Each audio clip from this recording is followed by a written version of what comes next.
본 방송에서 제공하는 투자 정보는 투자 판단에 대한 조언입니다.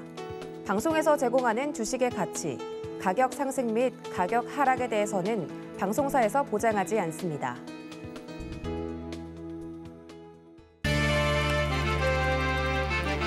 네, 안녕하세요. 실전 매매 정수 이정수 전문가입니다. 자, 오늘 이제 추석을 대비를 해서 추석 맞이를 해서 여러분들께 추석 맞이 이제 강의를 좀 준비를 했는데요.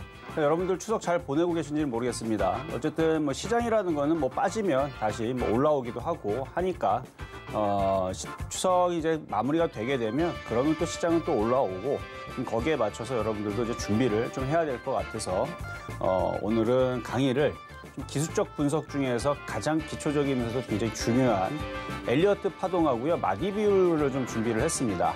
이 부분들을 이제 초보자분들은 잘 모르시더라고요. 그리고 뭐 인터넷에서 이런저런 얘기들이 많이 있기는 한데 이거를 이제 옳게 설명하는 부분들이 있고 그냥 막 대충 뭐 틀린 부분을 막 설명한 부분들도 있어서 그래서 그 부분을 제가 일단 기술적 분석을 좀 준비를 했으니까 한번 공부를 해보시면 좋을 것 같다 말씀을 드리겠고요.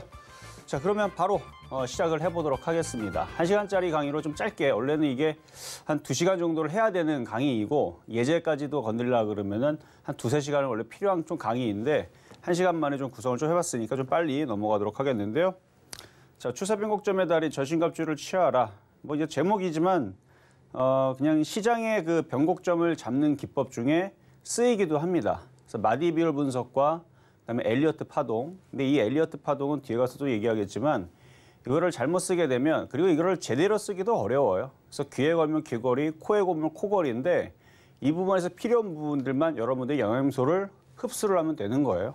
자, 그렇게 자 한번 짚어봤고요. 자, 일단 피보나치에 대해서 뭐 간략하게 뭐 어렵게 건드릴 부분들은 없어요. 그냥 쉽게 그냥 나와 있는 부분을 가지고 한번 건드려 보게 되면 일단은 이탈리아 수학자죠. 피보나치 1200년도까지 살았던 걸로 제가 알고 있는데 그러니까 1100년대에서 1200년대 그때쯤에서 그러니까 중세 시대의 이제 수학자죠. 그래서 피보나치는 이탈리아의 수학자로 그가 만든 수의 배열을 통해서 주가와 선물의 특정 구간을 분석하는데 사용하는 가장 대중적인 차트 분석 도구 중에 하나인 피보나치 되돌림에 대해서 알아보자. 이렇게 제가 써놨는데 피보나치가 주식을 했던 거는 아닙니다. 그것 때문에 만들어 놓은 건 아니고 그냥 수학자예요. 근데 나중에 후대에서 이제 사람들이 특히 엘리어트라는 사람이 나중에 그 부분을 가지고 이용을 해서 엘리어트 파동을 이제 설명을 하죠. 그래서 그런 부분들을 가지고 분석을 이제 지금에 와서 이제 그렇게 쓰이는 건데 그래서 이거는 이제 중학교 수학에도 나오고 뭐 고등학교도 수학에 나오는 그 피보나치 수열 그 얘기를 하는 거거든요.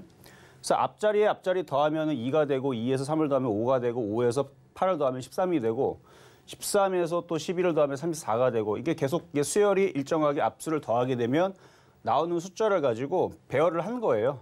아마 여러분들도 뭐 학교 다닐 때 한 번씩 정도는 들어봤을 건데 그 수열을 가지고 앞에 숫자와 뒤에 숫자를 가지고 그거를 나눠 가지고 그다음에 건너뛰어서 나누고 그렇게 했을 때에서 나오는 숫자들이 이제 0.618 그다음에 0.382 정도가 나오는데 그냥 그렇다는 것만 일단 알고 계시면 되고요. 뒤에 가서 또 설명을 할 거니까.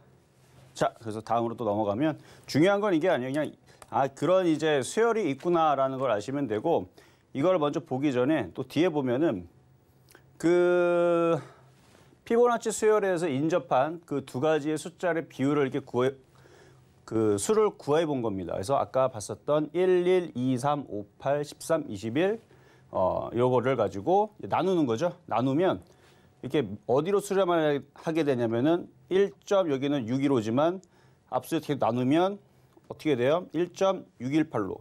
그래서 1.619, 1.676. 그러니까 앞에 있는 숫자를 갖다가 뒤에 있는 숫자로 나누면 그래서 34 나누기 21. 여기 보면은 34죠? 21이죠? 나누고 55를 34로 나누고 89를 55로 나누고 그렇게 나누면 숫자가 1.618로 수렴한다는 얘기예요. 그리고 이제 이거를 한 자리를 건너뛰어서 2를 앞자리를 이제 뒷자리로 나누는 거죠. 이제 거꾸로 나누는 건데 나눌 때는 건너뛰어서 나누게 되면 이렇게 0.4, 0.38 0.38095, 0.38196, 0.38914 뭐 이런 식으로 해서 수렴하게 되는 게 0.382로 수렴하게 된다. 수는 이렇게 구하는 건데 여러분들 뭐 주식할 때마다 이거를 구할 건 아니잖아요. 그래서 그냥 이 수열을 가지고 이렇게 구하면 한 점으로 수렴하게 되는데 1.618, 그러니까 황금 비율이라고 우리가 이제 알고 있는, 그래서 우리가 TV라든지 이런 부분에서 옛날에 이제 TV 선전에서 1대 뭐 16 비율 많이 나오는 비율이죠. 그래서 황금 비율 뭐 그것도 이제 여기에 착안해서 나와준 거고요. 그렇게 구하는 거고, 다시 앞쪽으로 넘어가서 토끼의 번식, 이것도 책에 많이 나오는 것 중에 하나인데, 여러분들 그 애들 그 교과서에도 보면 과학책에도 많이 나오는 것 중에 하나거든요. 그래서 아까 이 부분들도 실제로 이 토끼쌍을 과학자가 이렇게 뭐 이때는 처음에서는 이거를 이제 실험을 해서 한 거겠지만, 이게 실제로 한 쌍에서 1개월에서는 이렇게 두 쌍이 되고, 한 쌍 한 쌍에서 두 쌍이 되고, 세 쌍이 되고, 다섯 쌍이 되고, 여덟 쌍이 되고, 이렇게 되는 부분을 이제 자연 그 수학에서 비율을 구해서 만든 마찬가지 수열이고요. 그리고 이것도 마찬가지 이제 꽃잎수인데, 붓꽃이라고 되어 있는데 이제 3장, 채송화는 5장. 그러니까 꽃잎이 4장짜리가 없습니다. 여러분들도 뭐 자연에서 한번 찾아보세요. 없어요. 보면은 자연에서 꽃잎이 신기하게도 4장짜리가 없고요. 7장짜리가 없고 6장짜리가 없고 14장짜리가 없습니다. 17장짜리 없어요. 자, 그래서 이게 이제 뭐냐면 이제 알게 모르게 이 자연은 불규칙인 것처럼 보여지지만, 뭔가의 그 자연의 규칙대로 일정한 규칙 안에서 이게 만들어진다는 거예요. 예를 들어서 우리 이제 소나무 같은 경우 보면은 이렇게 소나무가 나무 이렇게 뭐 제가 그림을 여기서 뭐 잘 그려보면은 뭐 얼마나 잘 그리겠어, 그렇죠? 이렇게 이런 식으로 뭔가 균형을 맞춰서 이렇게 움직이거나 아니면 이렇게 만들어지거나, 아니면 뭐 이렇게 나무 이렇게 동그랗게 해갖고 이렇게 그리는 것들이 있잖아요. 나무들 보게 되면 물론 이거를 자세히 제대로 그려야 되겠지만, 이게 사진을 보면 이런 형상을 가지고 있는데 이런 형상들이 균형을 이룬다는 얘기예요. 황금 비율. 그래서 여기 안에서도 막 조그만 이제 뭐 나뭇잎이라든지 이런 부분들이 불규칙적으로 막 자기 맘대로 나온 것 같지만 그렇지가 않다는 거죠. 균형을 이루면서 그 안에 자연의 법칙 안에서 나뭇잎 개수라든지 이렇게 뻗어가는 가지들도 다 규칙을 이루면서 만들어진다는 거죠. 그래서 이런 거를 가지고 이제 고대에서부터, 원래는 피보나치는 이제 12세기 사람인 거고, 고대에서부터 이미 저런 이제 자연 수학이 발달이 됐었었는데, 그게 알게 모르게 이게 있었었는데, 누가 그거를 정리를 하거나 그거를 수열이라는 식으로 이렇게 정리한 사람이 없었기 때문에 피보나치라는 사람이 그걸 정리를 하게 된 거고요. 정리를 하게 된 거고, 그 피보나치 수열 이후에서 이제 기하학이라든지 대수학이라든지 수학의 발전을 이루게 된 건데, 여기서 그 복잡한 부분을 우리가 당연히 다룰 거는 아니고요. 이 주식에서도 뭔가의 그 규칙 안에서 차트도 살아있는 것처럼 뭔가 규칙 안에서 불규칙인 것 같죠, 그렇죠? 막 올라갔다가 떨어졌다가 이 불규칙인 것 같지만, 상승을 하고 하락을 하고 상승을 하고 하락을 하고 이거를 자연의 규칙 안에서 이거를 뽑아낸 겁니다. 그래서 HTS 이 금융수학 같은 경우도 저 자연수학 안에서 뽑아온 거기 때문에 이게 규칙 안에서 맞는 거예요. 그래서 먹이사슬도 마찬가지, 뭐 소비자가 있고 1차 소비자, 2차 소비자, 3차 소비자 해갖고 뭐 이제 위로 이렇게 타고 올라가듯이, 거기에서도 뭔가 균형이 맞질 않으면 이게 뭔가 그 포식자가, 최상위 포식자가 굶어 죽든지 뭔가 균형을 맞아가는 이 흐름이 나오거든요. 그래서 이 자연 속에서 이 뭔가의 균형을 이루는 그 비율이 황금 비율이라고 그래서 아까 봤었던 0.382, 0.5, 0.618 요거를 가지고 이제 주식시장에 이제 조종 비율을 만들어서 우리가 대입을 시켜서 그 적용을 시켜가지고 이제 조종이 어디까지 내려왔다가 되돌림이 나올 건지 요 부분을 이제 알기 위해서 그냥 기본적인 이런 내용에서 이런 것들이 금융수학이 나온 거다라고 그냥 여러분들이 이해하시면은 될 것 같습니다. 뭐 어려운 거 없죠? 여기까지 뭐 간단하게 간략하게 좀 넘어갔고요. 자, 다음으로 그리고 자, 그러면 이제 본격적으로 이제 여기서부터가 이제 여러분들이 배워야 될 내용인데, 그래서 앞에 있었던 내용들은 모르셔도 돼요. 다 까먹으셔도 되고, 결국 이걸 설명하기 위해서, 왜냐면 이걸 그냥 처음에서부터 그냥 얘기를 하면 왜 0.38일까? 0.5일까? 왜 0.618일까? 여기에 고민하느라 그것만 파시는 분들이 있어요. 그냥 자연의 그냥 규칙입니다. 그렇죠? 자연의 규칙이에요. 그러니까 사람의 형상도 그렇고, 그런 게 이제 뭐 그리스 신전이라든지 아니면은 뭐 미술 작품들이라든지 이런 모든 뭐 해바라기 씨앗이라든지 아까 뭐 앵무조개라든지 이런 이제 그런 속에서의 모든 규칙들이 다 알게 모르게 규칙이 만들어지는데 그 비율이거든요. 그래서 피보나치의 그 되돌림을 활용을 하는, 그러니까 자연스럽게 균형을 이루기 위한 그 현상이라고 보시면 됩니다.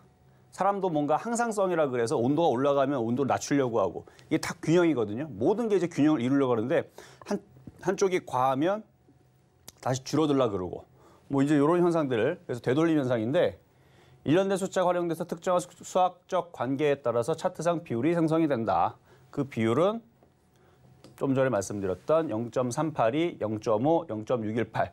여기서 38점이 50%, 61.8 똑같은 얘기입니다.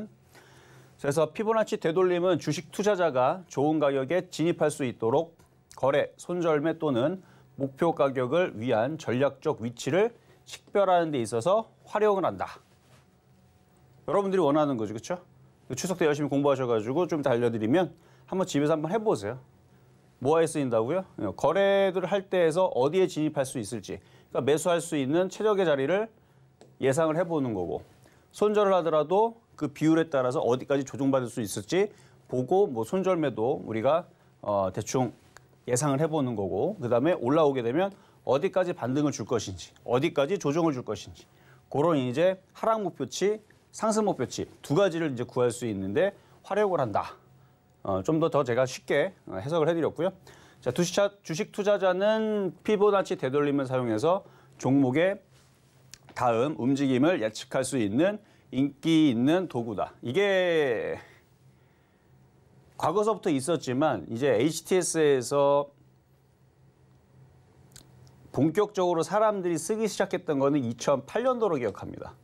2008년도로 기억하는데, 뭐 여러분들 안 쓰시면은 이제 처음 보고 되게 신기한 거지만 지금 많은 사람들이 쓰고 있어요. 많은 사람이 쓰고 있고, 저도 2006년도서부터 이 부분들을 사용하고 쓰고 있었고, 지금은 이제 HTS에 이제 이게 기능이 탑재가 돼가지고 이때 2008년도가 2010년도에 이게 탑재가 됩니다. 기존에서는 그 엑셀식으로에다가 가격을 저점을 놓고, 그 저점을 놓고, 고점을 놓고, 그다음에 시작점을 딱 넣어서 엑셀식으로 만들어서 가격을 누르면 마디 비율로 얼마 뭐 이렇게 했는데, 지금은 그렇게 복잡하게 할 필요가 없어요. 지금은 그냥 HTS를 갖다가 찍찍 그으면 바로 나옵니다. 자, 그것도 뭐 좀 이따가 키움 증권을 켜갖고 보도록 하겠고요. 자, 그리고 세 번째, 피보나치 되돌림 개념은 엘리어트 파동 이론 등과 같이 많은 지표에서 사용하고 있음. 좀 이따가 엘리어트 파동 이론을 좀 살펴보겠습니다. 자, 네 번째, 가격이 크게 변동한 후 상승 또는 하강, 새로운 지지 및 저항 수준을 판별하기 위한 도구로 쓰인다. 위에서 좀 설명을 해놨죠. 위에서 좀 설명을 해놨는데, 자, 한번 이걸로 보겠습니다. 자, 주가가 바닥에서 이제 시작점에서 시작을 하죠. 처음에 시작할 때에서는 이게 진짜로 바닥인지 아니면 하락하는 가운데서 자율반등인지, 이거는 정확하게 이거를 알 수 있는 방법은 없습니다. 무조건은 없어요. 주식의 100%는 없기 때문에. 근데 그런 거를 우리가 분석을 해서 찾아가는 거죠. 확률이 그래도 30%보다는 50%가 낮고 50%보다는 70%가 나은 거니까. 그래서 확률을 높여가는 방법인데, 어쨌든 바닥을 쳤다 치고, 내지는 뭐 바닥 안 쳐 상관없어요. 상승을 하고 나서 이제 꺾이는 부분, 이걸 한 마디라 그럽니다. 한 마디. 그렇죠?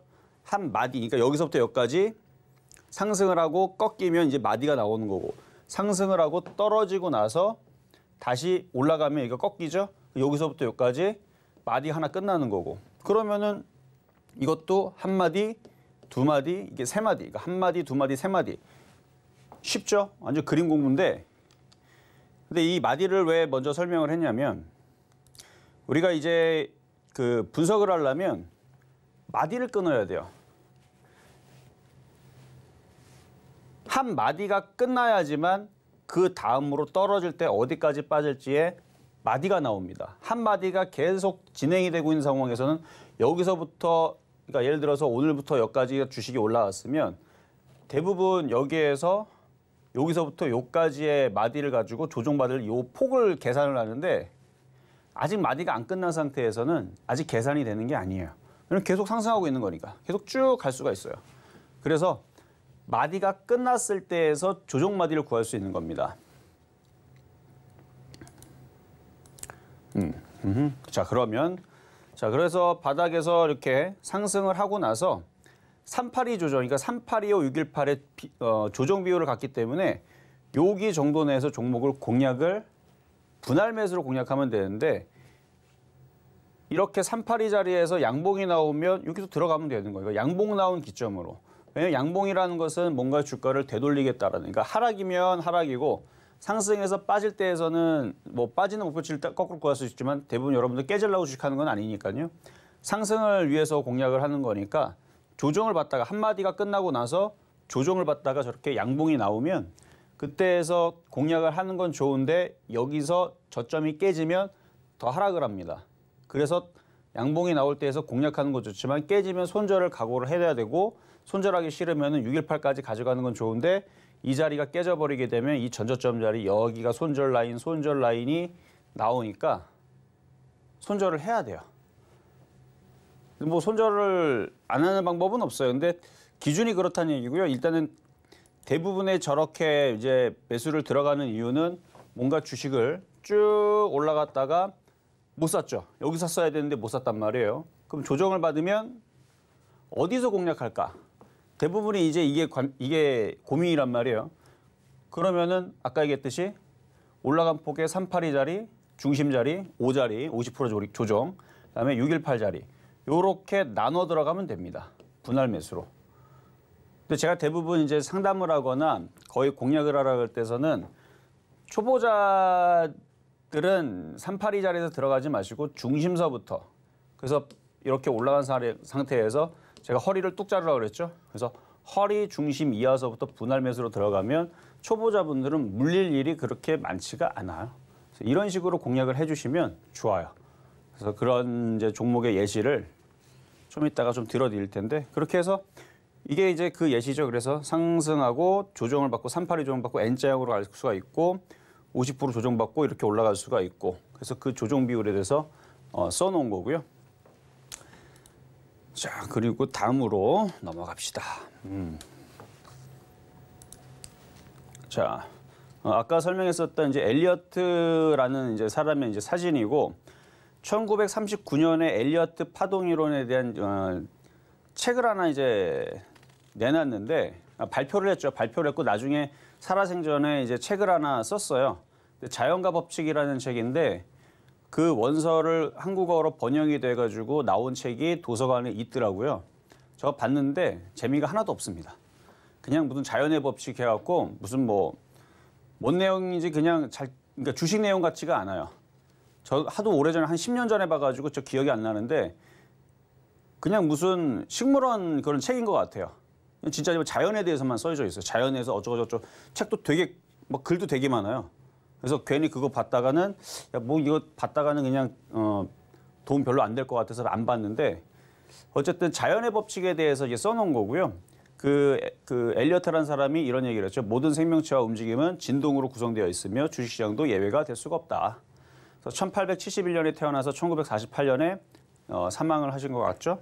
그렇게 됐고 파동이론을 발표를 했고 그래서 주식시장에서 그 엘리어트 파동이론으로 발표했던 부분들이 그게 맞아가지고 이제 화제가 돼서 나중에 이제 지금에서 엘리어트 파동이론 책에도 많이 나오고요. 그다음에 많은 전문가들이 얘기도 합니다. 그래서 1939년에 발표했었던 엘리어트 파동이론에 대해서 조정 비율을 쓰이게 되는데 아까 우리가 좀 전에 공부했잖아요. 그렇죠? 일단 385, 618을 기본 전제로 깔고 가는 거예요. 그래서 이 부분을 설명을 좀 해봅시다. 자, 일단은 상승 5파와 하락 3파로 나눠집니다. 일단 하락 3파는 A, B, C 조정이라고 그러는데 소멸 파동이라고 하기도 하고 저는 그냥 리셋 파동이라고 그래요. 처음부터 다시 시작하는 거니까. 그래서 소멸 파동 쫙 빠졌다가 다시 이제 시작하는 건데 그러니까 사람도 맨날 살 수가 없고 세포도 마찬가지 계속 살아있는 게 아니고 어떤 세포도 자라나다가 죽고 그렇죠? 또 다시 자라나다 죽고 이렇게 반복이듯이 뭐 모든 지금 생명체가 다 그렇죠. 그렇죠? 다 흙으로 돌아갔다가 다시 살았다가 다시 흙으로 돌아가고 모든 성장과 소멸의 과정이 반복이 되니까 이것도 마찬가지 자라나는 거예요. 상승 5파. 1, 2, 3, 4, 5라 그러네요. 1, 2, 3, 4, 5파. 그다음에 하락 3파. 하나, 둘, 셋. 그래서 A, B, C. 근데 이거를 보면 이 안에서도 1, 2, 3, 4, 5. 그다음에 A, B, C 1, 2, 3, 4, 5. A, B, C 1, 2, 3, 4, 5. A, B, C 뭐 이런 식으로 여기는 A, B, C가 여기고 1, 2, 3, 4, 5파 조정 이렇게 나뉘거든요. 그러니까 책에는 이렇게 나와 있고 이렇게 설명이 되어 있는 것들이 많은데 실질적으로 이제 주식시장에서 제가 15년 동안 전문가 생활하면서 이 파동을 나누게 되면 이걸 굉장히 이게 귀에 걸면 귀걸이 왜 코에 걸면 코걸이인지 여러분들이 느껴보실 수가 있어요. 이거를 여러분들이 책에 나온 대로 이거는 제가 만든 기법이 아닙니다. 아까도 얘기했잖아요. 1939년이라 그랬죠. 그때 발표를 했고 되게 오래된 기법이고요. 1939년에 발표를 했어요. 엘리어트 파동이론이라고. 그래서 자연의 법칙이라는 책을 썼고 그리고 그 안에서 주가를 해석을 할 수 있는 방법들이 열린 거지만 그리고 나서 나중에 HTS가 한참 뒤에 개발이 돼서 나온 거죠. 금융수학도 그 이후에서 많이 나왔을 거고. 그러니까 저걸 가지고 여러분들이 책에 나와 있는 부분을 가지고 무조건 주식에다가 삼성전자를 딱 대입해 놓고 무조건 삼성전자는 이래야 해. 그러면 머리 굉장히 아픕니다. 안 맞아요, 그러면. 그래서 많은 사람들이 저 공부해 놓고 이거는 하나도 안 맞는 엉터리 기법이다. 이렇게 얘기를 하는데 엉터리는 아니고요. 이 차트는 살아있기 때문에 살아있는 생물이 예를 들어서 어느 정도 규칙을 가지고 움직이지만 꼭 고양이가 이 자리에서 어디로 갈지 여러분들이 무조건 100%라고 장담할 수 있습니까? 그거 안 되잖아요. 그렇죠? 그렇듯이 이것도 막 움직이면 이게 파동 같은 경우는 전체의 큰 그림을 볼 때에서 쓰이면 됩니다. 이렇게 설명하면 참 어려워요. 그렇죠? 차트를 가지고 설명을 뭘 해야 되는데 제가 그러면 중간에 잠깐 차트를 가지고 지루할 수 있으니까 자, LG 디스플레이를 한번 볼까요? 그러니까 이거를 분석을 많이 해봐야 돼요. 이거를 단번에 여러분들이 보자마자 이거를 분석하려고 그러면 굉장히 어렵습니다. 근데 이걸 딱 보면 자, 이렇게 보면 여기가 이제 1파가 나오는 거죠. 얘가 이제 2파 조정을 받는 거고 이게 이제 3파 되는 상태에서 조정을 받고 이제 5파가 이렇게 나오는 거고 A, B, C 조정을 받는데 이런 식으로 쉽게 모든 게 이렇게 쉽게 여러분의 눈에 보이도록 나오느냐? 안 그렇습니다. 이거는 그래도 눈에 좀 쉽게 나오는 거예요. 이게 쉽게 나오는 건데 예를 들어서 여기서 찾으려고 그러면 좀 애매해. 그리고 다른 데 가서도 뭘 찾으려고 그러면 안 맞고 이상합니다. 그러니까 맞는 그림을 찾아 들어가면 이제 맞는데 안 맞는 것들은 눈을 잘 뜨고 많이 그려보고 많이 보고 거기에서 이걸 왜냐하면 이거를 과거에서도 제가 강연회에서 그 장기 회원들 좀 실력이 되는 사람들 서울경제가 아니고 예전에 타 방송에서 있을 때에서 그 오래된 그 어느 정도 공부를 좀 많이 했던 그 회원들하고의 이제 그런 얘기들을 좀 많이 나눴었거든요. 그때 당시에서 얘기할 때 제가 이 부분을 가지고 설명을 해도 못 알아들어요. 근데 제가 이 얘기는 해줬죠. 그러니까 모든 이제 파동 같은 것들이 책에 나와 있는 대로 그냥 여러분들은 1, 2, 3, 4, 5 이렇게 해갖고 이렇게 그리잖아요. 이거를 이렇게 그러니까 이 마지막 5파동이 이것과 같거나 좀 이따 다시 설명하겠지만 같거나 여기서부터 여기까지의 상승의 0.618배이거나 그리고 요거 1파에 0.618배이거나 이렇게만 들어도 복잡하죠. 근데 이게 그림으로 그리면은 되게 딱 단순하잖아요. 이렇게 그림으로 나오면 쉬워요. 그런데 저게 그림이 아니고 차트로 이제 그림을 찾으려 그러면 깝깝한 경우들이 생깁니다. 한번 볼까요, 한번? 현대차도 좀 쉬운 경우고 뭐가 있을까요? 포스코나 볼까? 이것도 차트가 그래도 이쁘게 눈에 보이잖아요, 이런 것들은. 여러분 안 보이시면 공부하시면 되고 그러니까 애매한 것들이 있어요. 삼성전자. 뭐 삼성전자 같은 경우도 어디로 1파를 잡을 거냐, 여기를 1파로 잡을 거냐, 여기를 1파로 잡을 거냐, 여기를 1파로 잡을 거냐. 그러니까 차트를 보다 보면 막 이상하게 야 이거는 어디가 1파지, 어디가 3파지. 이거 분명히 공부하는 사람들은 다 공감을 할 겁니다. 롯데 뭐 많이 빠져 있는 거는 뭐 어쩔 수가 없고 상승해 있는 것들에서 좀 찾으려고 그랬는데 그러니까 찾다 보면 나중에서 차트 형상이 이상해가지고 이건 도대체 뭐에 맞춰야 되나 이렇게 고민하실 때가 많은데 그때에서는 그거를 꼭 맞추려고 하지 말고 그러니까 월봉과 주봉과 일봉과 이 부분을 크게 보셔야 돼요. 그러니까 힌트를 드리면 이거죠. 그러니까 이거를 제가 설명을 잘 못해서 그런데 그러니까 작은 알갱이들이 그러니까 원자가 모여서 뭐 분자가 되고 뭐 분자가 모여서 뭐가 되고 점점 알갱이 뭐 모래가 돌멩이가 되고 또 돌멩이가 또 뭐가 되고 하면서 이 점점 커지듯이 그걸 이제 프락탈 효과라 그러는데 작은 한 가지의 그 부분을 전체 형상으로 이게 점점 커져가는 그런 효과를 얘기하는 거거든요. 그래서 차트로는 이게 1, 2, 3, 4, 5이지만 이거를 1파라고 생각을 했지만 이걸 전체로 크게 보게 되면 이게 1파가 되는 거예요. 그리고 다시 이게 이렇게 만들어지고 나중에 봤더니 이 전체가 1파가 되는 거예요. 그 나중에 더 크게 봤더니 이게 전체가 또 1파가 되는 겁니다. 그러니까 우리 이제 뭐 지구가 있고 뭐 태양계가 있고 이게 단 줄 알았더니 뭐 그다음 우주가 있고 이게 단 줄 알았더니 다 봤더니 이거는 진짜 모래 하나 알배기밖에 안 됐고 그러니까 더 큰 은하가 있고 더 큰 은하가 있고 더 큰 은하가 있고 이런 식으로 커져가듯이 하나에 그러다 보면은 주식이라는 거는 이거는 그래서 이걸 귀에 걸면 귀걸이, 코에 걸면 코걸이라고 얘기하는 거거든요. 근데 이거를 여러분들이 이거를 맞추려고 하지 말고 거기 안에서 필요한 부분만 뽑았으면 된다는 얘기예요. 그래서 저는 여기서 뽑아 쓰는 건 뭐냐면 차트 모양이 만들어지거나 그 흐름대로 파동이라든지 이런 부분이 대충 눈에 들어올 때, 그러니까 무조건 맞추려고 하지 말고 눈에 들어올 때 뭘 하시냐면 그걸 가지고 지지와 저항을 찾는 데 쓰시면 됩니다. 뭘 쓰라고요? 지지와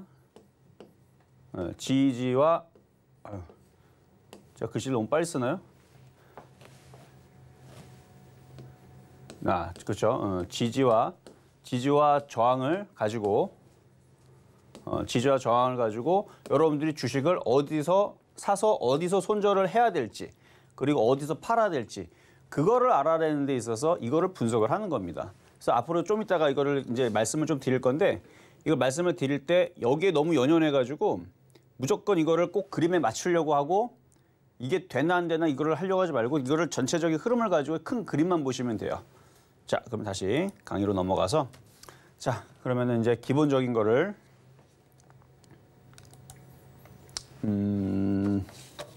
말씀을 드려보겠습니다. 자, 일단은 1번 파동이죠. 여기서부터 이제 여기까지 마디가 이제 끊어졌을 때 1파라 그럽니다. 1, 2, 3, 4, 5인데 1파는 일단은 전체 파동에서 가장 작아요. 일반적으로 가장 짧다라 그러죠. 작다보다는 이제 짧은 파동을 가지고 있고 1파를 주고 나서 이제 조정을 줄 때에서 아까 공부를 했었던 저기서부터 여기까지의 이제 상승폭의 3825, 618의 조정 비율을 받습니다. 근데 382를 조정받고 가야 얘가 강하게 가요. 그래서 대부분은 이제 요 그림은 이제 382 조정을 받는 그림을 그렸는데 618까지 조정을 내려올 수도 있어요. 그래서 되돌림 현상이라고 그러죠. 상승에 대한 이제 우리는 이제 조정이라고 하지만 그걸 되돌림. 대부분 이제 증권 전문가들이 주식시장이 조정을 받고 있습니다라고 얘기할 때에서 이제 그 되돌림 현상을 얘기를 하는 거거든요. 그래서 상승을 하고 조정을 볼 때에서 이제 3825, 618을 되돌리는데 절대로 이 시가를 깨서는 안 돼요. 원칙이에요, 그냥 엘리어트 파동이라는 발표를 하면서 그냥 불가침 조약처럼 절대 깨서는 안 되는 원칙 중에 하나입니다.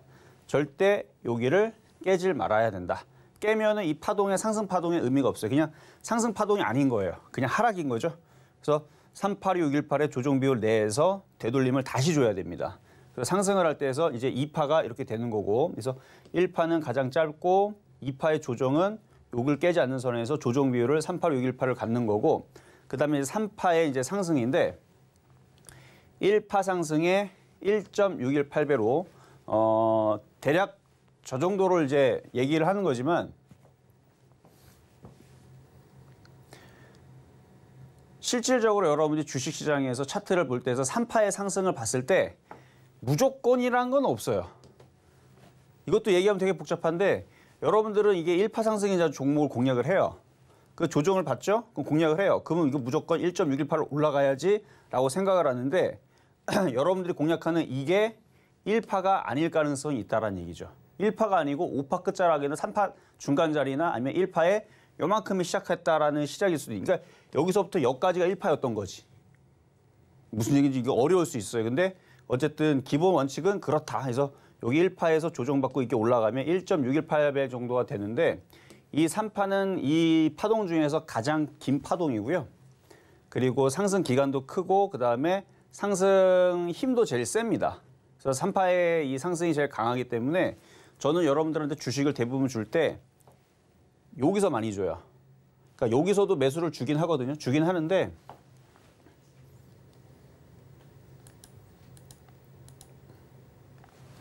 거의 대부분 이렇게 조정을 받을 때 여기에서 공략을 하거나 아니면 여기를 돌파하는 자리에서 공략을 많이 시킵니다. 왜냐면 이 3파 자리가 참 먹기가 좋은 자리예요. 왜냐면 먹을 게 제일 많기 때문에. 그래서 1파 상승에 최대 2.618까지 올라가요. 그래서 1.618배에서 2배 내지는 2.618까지 이거 연장이거든요.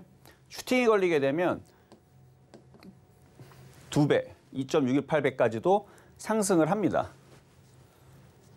그래서 3번 파동은 절대 가장 짧은 파동이 될 수가 없고 대표적으로 가장 강한 파동이고, 그리고 여기서 매수 포인트를 찝을 때에서는 아까도 얘기했듯이 돌파한 상태에서 들어가는 것도 이것도 괜찮은 방법입니다. 그러니까 1파 상승이 나오고 나서 그러니까 이걸 확인을 하는 거예요. 이걸 먼저 확인을 하고 나서 조정을 기다리죠. 그래서 조정을 기다리면 양봉이 나오면 공략을 하는 거예요. 아까 전에 피보나치 그 조정대를 얘기를 해드렸을 때 이해를 하셨다면 한 382가 됐든 5가 됐든 618이 됐든 그건 상관없어요. 어디서 돌리든 양봉이 나오면 여기서 매수를 들어가는 거죠. 그럼 매수를 들어가서 그 저점 자리가 깨지면 손절. 그래서 여기를 그러니까 요거를 1번이라고 치면 여기서 공략하는 방법이 있고, 아예 그냥 아싸리 정고점을 돌파를 하게 되면 이게 돌파를 해야지만 이게 3파가 만들어지는 거거든요. 돌파를 안 하면 3파가 아닌 거예요. 3파가 될 수 있을 가능성에 대해서는, 왜냐면은 상승을 하고 조정을 하고 올라가면 이게 상승 상파가 되는지 아니지는 모르겠지만 어쨌든 3파가 되려면 이걸 무조건 돌파를 해야 되니까 이거를 돌파할 때 여기서 공략을 하다가 공략하는 방법도 있고, 돌파를 하고 눌리면 여기를 지지를 하면 공략을 하는 방법이 있다. 그러면 손절 라인은 어떻게 되느냐? 일단 밑에서 공략한 거는 손절 라인이 여기 1번 자리에 저점이 되는 겁니다. 그렇게 잡으시면 되고요. 그다음에 여기서는 돌파했기 때문에 돌파한 자리가 깨지면 안 돼요. 왜냐면 이 자리가 깨져버리게 되면 얘는 상승 3% 가는 게 아니고 여기서 박스권을 기다가 나중에 이렇게 올라가죠. 그래서 응용편이 돼버리긴 하는데 어쨌든 여기가 돌파가 됐을 때 공략했으면 손절 라인은 여기가 2번이면 여기가 2번 자리가 되는 겁니다. 그래서 1번 자리와 2번 자리에 손절 라인을 두고 공략을 할 수 있는 포인트가 대부분 여기서 만들어져요. 그리고 여기에서도 공략은 가능해요. 1파에서도 공략은 가능한데 저기를 이제 예측 매수 자리거든요. 그래서 여기는 아까 이제 기술적 분석인 건지, 그러니까 기술적 반등인 건지, 상승 파동으로 돌아가려고 하는 건지 그 부분 자체가 명확하게 나오는 자리가 아니라서 1번 파동은 그냥 예측 매수를 하는 거예요. 그래서 여기는 예측 매수인 거고 여기는 이제 확인 매수를 할 수 있는 자리가 나오는 거죠. 왜냐면 이중바닥형이 나왔으니까. 그래서 이렇게 바닥을 하나를 치고 그래서 가바닥, 쌍바닥 얘기가 나오는 부분들이 대부분 여기서 많이 나오는데 뭐 여기에서도 나올 수 있어요. 왜냐하면 3파가 크고 길기 때문에 이중바닥형이라는 게 여기서도 나올 수도 있고요. 여기서도 나올 수도 있고 여기서도 이 안에서 나올 수도 있는 거예요. 나올 수 있는 건데 큰 그림의 이제 가닥을 이제 잡는 거니까 일단 여기에서 바닥을 한 번을 쳤고 상승을 하고 조정을 받고 여기서 지지하는 데서 양봉이 나오면 두 개의 양봉이 떴죠. 이중바닥형이죠. 그래서 쌍바닥이 됐죠. 그래서 여기서 예측 매수로 혹은 여기를 확인 매수인데 그러니까 3파가 됐다는 건 아니지만 3파를 예측을 하고 들어가는 거고 차트적으로는 이중바닥형 확인형 패턴입니다. 좀 헷갈릴 수 있어요. 그래서 어쨌든 매수를 들어갈 수 있는 자리가 이 두 포인트가 나오는 거고 그리고 이제 3파로 올라가게 되면 우리가 이제 주식을 만약에 바닥에 제대로 샀을 때에서 저게 3파가 맞는 것 같다. 그리고 3파의 모양이 나오고 있다. 그러면 여기와 그러니까 기본 N자형을 보지만 이게 3파로 올라가는 이 모양이 나오면 그러면은 이 파동에 그러니까 이 1파의 1.618배 정도까지는 우리가 기대 수익률을 보고 갈 수 있다라는 게 이게 이제 엘리어트 파동 이론의 그냥 책에 나와 있는 기본적인 내용이다. 그리고 이제 여기 나오는 이제 특징 중에 하나가 3파는 강하기 때문에 갭이 좀 나오는 좀 특징들이 있고요. 그리고 힘있게 상승을 한다는 좀 특징이 있고 그리고 원래 갭은 메워요. 메운다라고 한 그러니까 갭을 주게 되면 결국 여기를 나중에 올라갔다가 다시 이 밑을 다시 떨어지게 되는데 이걸 갭을 메운다라 그러는데 갭은 항상 이제 주게 되면 나중에 언젠가는 메운다라는 게 중론인데 3파에서는 이게 너무 강하기 때문에 갭을 메우지 않고 그냥 갔다가 나중에 메우는 경우들이 있어요. 3파에서는 갭을 주고 그냥 안 메우고 가는 경우들도 꽤 종종 있다는 거. 그리고 그런 특징이 있고 그리고 1파 고점을 돌파를 했다가 여기 1파 고점 여기거든요. 돌파를 했다가 아까 이거 설명을 했고 1파 고점이 깨지면은 손절매를 해야 되는 거 설명을 했고 그리고 여섯 번째 2파의 저점이 깨지면 이것도 설명했죠. 2파의 저점이 깨지면 이것도 손절 라인을 이것도 설명을 했고 하나 빼먹은 것 같은데 이거는 빼먹었는데 이거는 일부러 빼먹었어요. 왜 그러냐면은 중요하기 때문에 사실 여기에서 이제 사람들이 설명을 안 하는 부분들이 뭐냐면 그래서 3파의 마지막을 어떻게 잡을 거냐. 그러니까 끝. 그러니까 모든 게 이제 어디가 끝이냐 이 부분인데 어쨌든 3파의 강세를 주는 그러니까 우리가 주식을 샀을 때에서 이게 버티기라 그러죠. 어떻게 하면 이걸 버틸 수가 있을까 하는 걸 많이 고민하게 되는데 여러 가지가 있습니다. 여러 가지가 있는데 이평선을 할 때서는 21선 지지가 깨질 때 61선 지지가 깨질 때 그러니까 이런 이제 기준들을 가지고 버티시면 돼요. 그래서 만약에 그 자리 기준이 깨지면 3파가 이제 무너지는구나. 근데 그 목표치가 1.618배나 2배나 슈팅이 걸려서 2.618배로 올라왔을 때는 이게 이 자리가 깨지게 되면 거의 3파의 힘을 잃어서 어떻게 되는 거 4파의 조정으로 들어가는구나라고 그렇게 이해하시면 되겠습니다. 3파의 마감 징후도 뭐 그런 자리에서 나오겠죠. 자, 그럼 4번 파동으로 넘어가면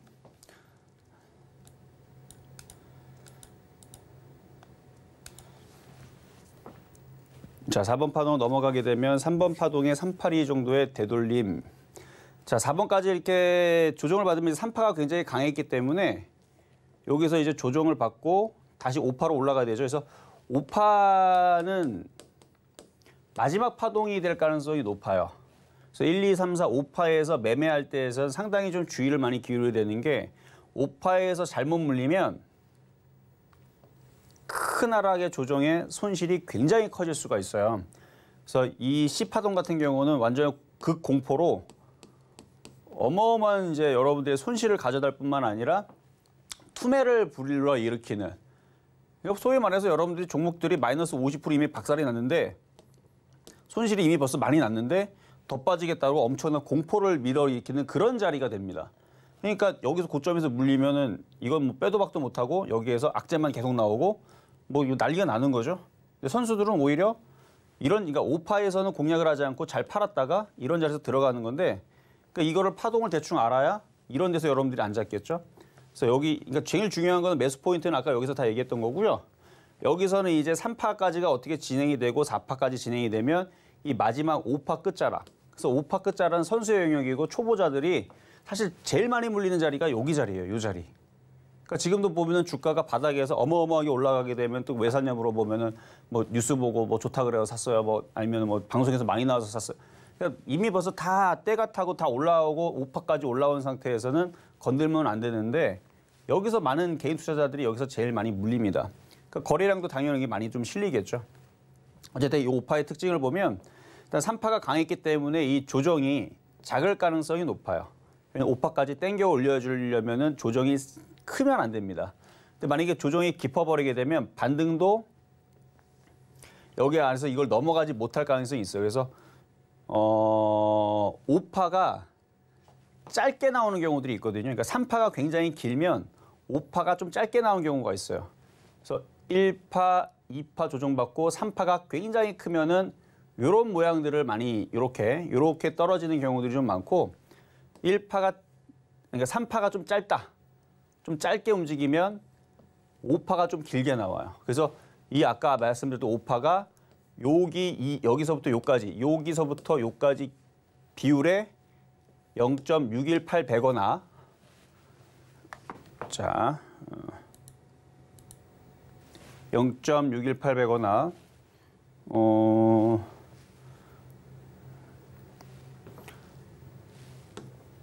자, 좀 위치가 좀 바뀐 것 같긴 하지만 맞죠? 자, 그러면은 여기서 조정을 받으면 1, 2, 3, 4, 5로 가면 이 폭의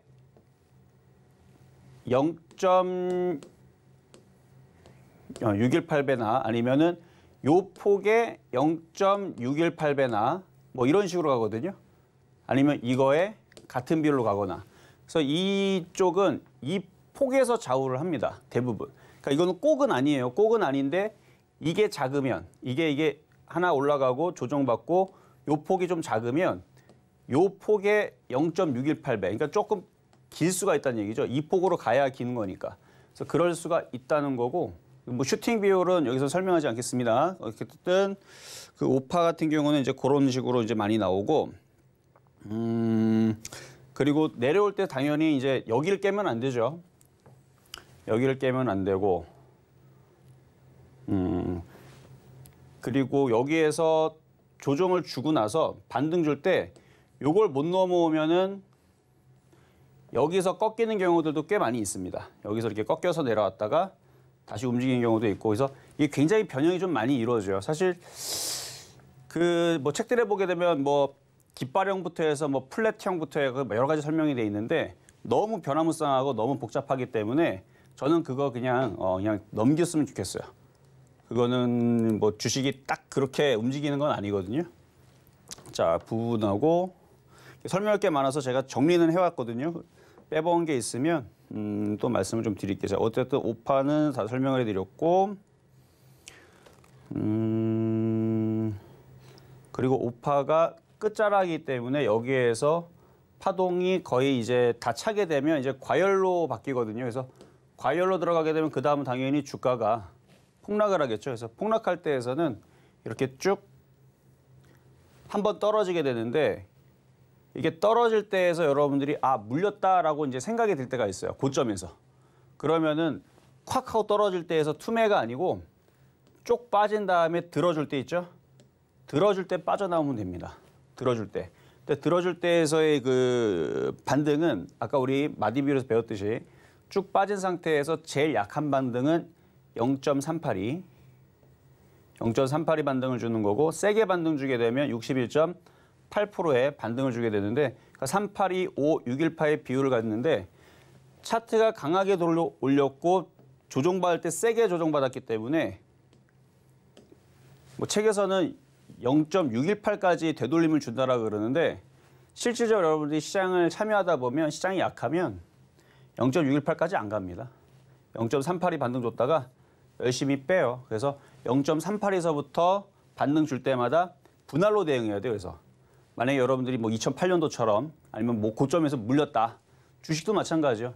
좀 물렸다 싶으면 반등 줄 때 0.382, 5, 618 올라올 때마다 비중을 좀 줄이려고 노력을 해야 돼요. 왜냐하면 여기서 이제 못 줄이면 그때서부터는 이제 손 떠난 거예요. 손실은 점점 커지고 저점이 깨져버리고 이게 그림은 이렇게 그려놨지만 이렇게 빠질 때 종목들은 어마어마하게 빠집니다.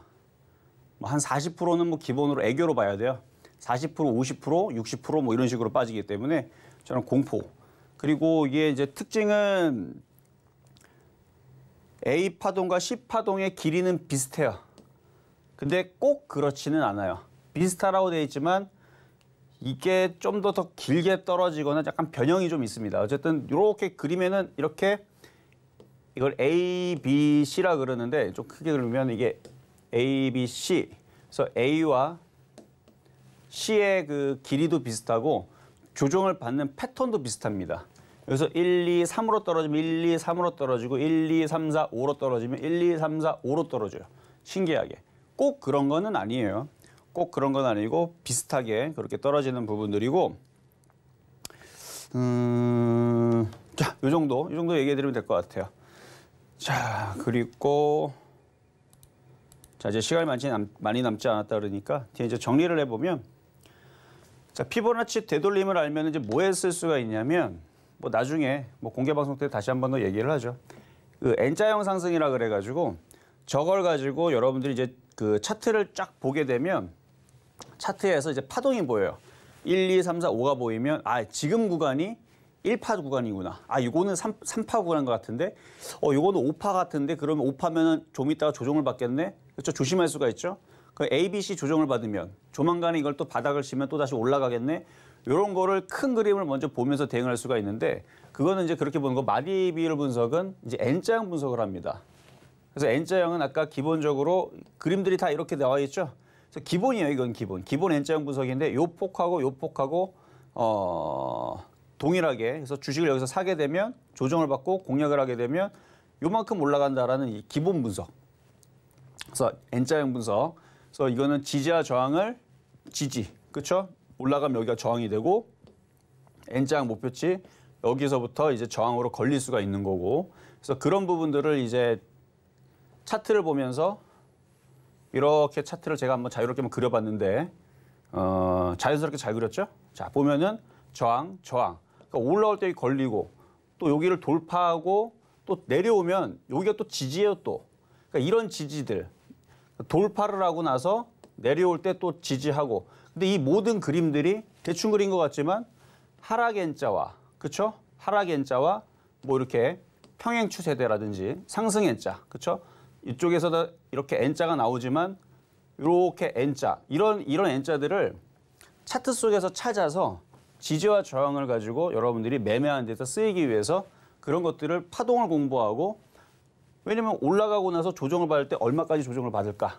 일단 지지와 저항과 돌파된 자리와 전저점 자리에 대한 지지를 가지고 여러분 공부를 하겠지만 그걸 가지고 알아를 내겠지만 거기에 플러스 아까 알려드렸던 상승을 하고 나서 비율 382, 5, 6, 1, 8 그렇죠?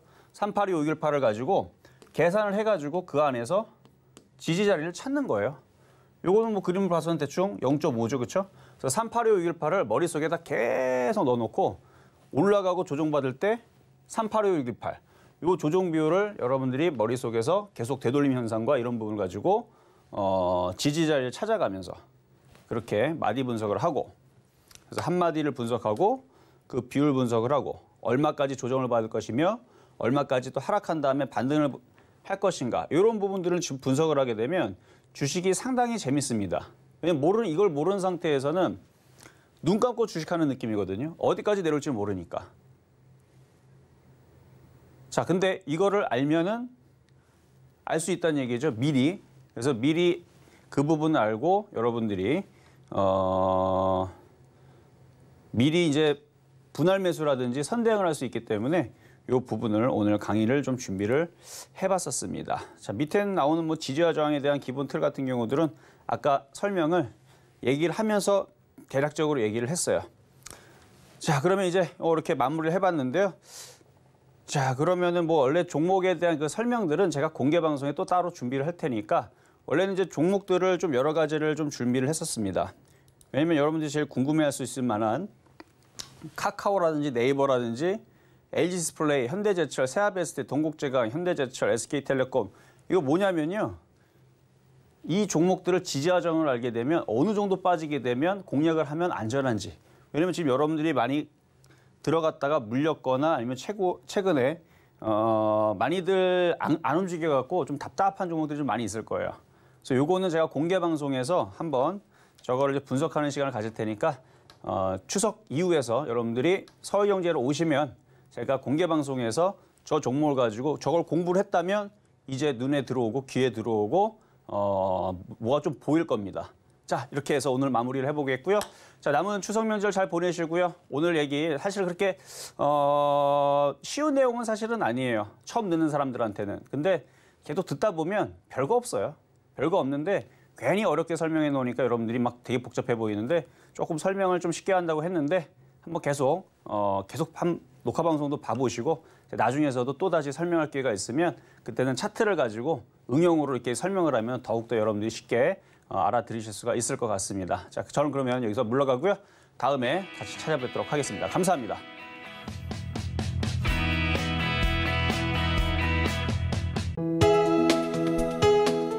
본 방송에서 제공하는 투자 정보는 투자 판단에 대한 조언입니다.